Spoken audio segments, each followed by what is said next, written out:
alasannya kenapa, apa hubungannya antara ini dengan ini, kira-kira kayak gitu. Sebenarnya itu yang lebih penting, bukan rumus itu, tapi itu yang lebih penting.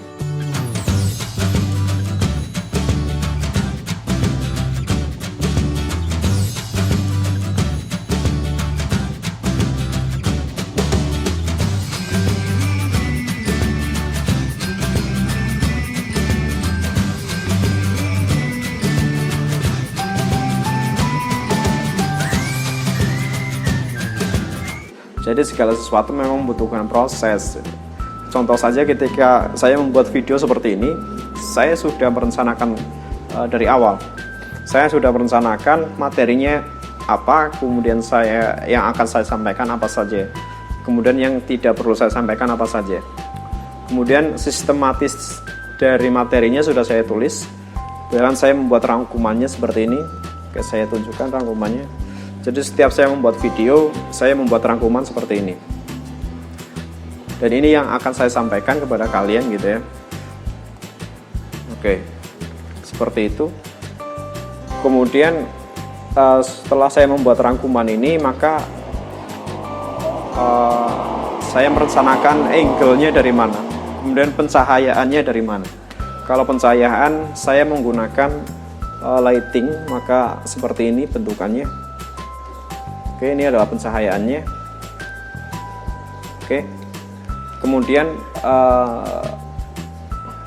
itu rencananya kayak gitu. Kemudian saya mempersiapkan baterainya harus full dulu. Kemudian saya melakukan recording menggunakan HP, kemudian menggunakan clip on. Itu rencananya. Kemudian prosesnya maka adalah proses syutingnya. Dari proses syutingnya saya langsung harus mencari waktu yang pas, yaitu waktu ketika tidak terlalu ramai, maka saya mengambilnya di malam hari. Kemudian proses syutingnya ya seperti ini, seperti saat sekarang ini gitu. Jadi yang lebih penting adalah awalannya sebenarnya. Ketika proses syuting ya sudah tinggal ngeflow saja gitu ya. Tinggal mengikuti rencana yang sudah direncanakan saja gitu. Kemudian outputnya prosesnya adalah editing. Jadi nanti saya akan edit di aplikasi di komputer gitu. Menyatukan antara audio kemudian video, kemudian melakukan color grading yang sebenarnya warna saya itu tidak terlalu putih, tapi di outputnya memang terlihat putih karena memang itu adalah hasil dari color grading, kira-kira kayak gitu. Begitulah sistem kerjanya. Kemudian saya taruh intro dan outro atau opening dan closing, kira-kira kayak gitu. Simpelnya kayak gitu, dan sedikit beberapa tulisan sih sebenarnya kalau editing kalau saya. Dan untuk pembelajarannya kayak gini saya pakai yang simpel saja karena untuk membuat sesuatu yang lebih mewah sebenarnya membutuhkan waktu yang lebih lama gitu, karena saya tidak hanya mengajar satu mapel gitu kan, dan tidak mengajar satu kelas saja, maka saya harus membuatnya lumayan banyak video dan lumayan banyak bab yang harus saya jelaskan. Jadi saya membuatnya dengan simple saja, dengan sederhana. Yang penting saya bisa menjelaskan dengan optimal, saya bisa memberikan ilmunya, tidak hanya memberikan teksnya saja gitu kan, tidak hanya memberikan kebingungan kepada siswa, tidak hanya memberikan tugas saja kepada siswa, tetapi saya justru memberikan materi yang perlu, justru memberikan ilmu yang perlu, justru memberikan pengetahuan yang perlu untuk kalian dapatkan. Kira-kira kayak gitu. Karena saya berpikir pada future, saya berpikir pada masa depan. Contohlah begini, kira-kira. Ketika kita menghafalkan rumus gitu ya, ketika kita menghafalkan rumus, maka tidak selamanya rumus itu dipakai. Bahkan kita masih bisa mencari rumus itu ketika kita mengetiknya di Google.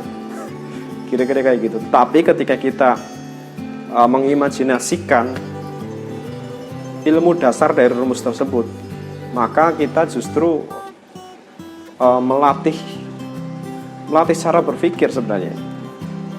Melatih tingkat kritis dari kita untuk berpikir. tidak hanya sekedar menghafalkan rumus, tapi justru sebelum itu, yaitu mengimajinasikan kenapa rumus ini dibuat gitu loh. Kenapa rumus ini bisa menjadi seperti ini? Alasannya kenapa? Apa hubungannya antara ini dengan ini? Kira-kira kayak gitu. Sebenarnya itu yang lebih penting, bukan rumus itu, tapi itu yang lebih penting. Sehingga ketika ada permasalahan yang lain, maka kalian bisa menyelesaikan permasalahan tersebut. Dan itulah tujuan kalian bersekolah sebenarnya. Bukan nilai kalian, tetapi kalian bisa memecahkan permasalahan. Ketika kalian tidak bisa memecahkan permasalahan, sia-sia saja kalian sekolah. Buat apa kalian sekolah? Karena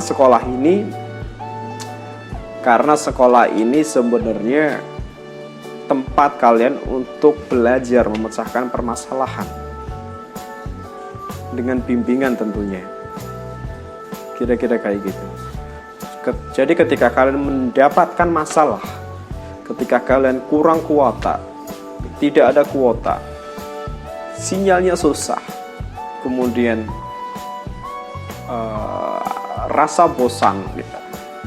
Sebenarnya itu adalah permasalahan kalian dan kesempatan kalian gitu loh. Itu permasalahan kalian dan merupakan kesempatan kalian untuk belajar memecahkan permasalahan tersebut, bukan justru hanya mengeluh.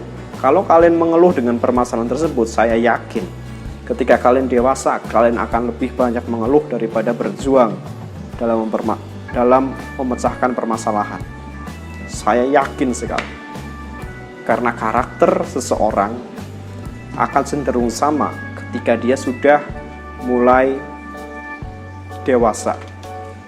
Jadi ketika dia sudah dewasa, karakter selanjutnya akan cenderung sama. Karena itu sudah menjadi habit dia. Ketika dia lebih sering menyalahkan keadaan, ketika dia lebih sering menyalahkan orang lain, maka dia akan seperti itu seterusnya. Kecenderungannya seperti itu, kecuali dia mau merubahnya, dan hanya dia sendiri yang bisa merubahnya. Karena motivasi sebenarnya datang dari dalam diri kita sendiri. Yang datang dari orang lain adalah inspirasi saja. Kira-kira kayak gitu. Tergantung dia mau berubah atau tidak. Oke, saya pikir itu cukup untuk pembelajaran kita kali ini. Mudah-mudahan bermanfaat untuk kita semua. Terima kasih atas perhatiannya. Tetap semangat dan sukses selalu. Salam cinta dari ujung kandang. Wassalamualaikum warahmatullahi wabarakatuh.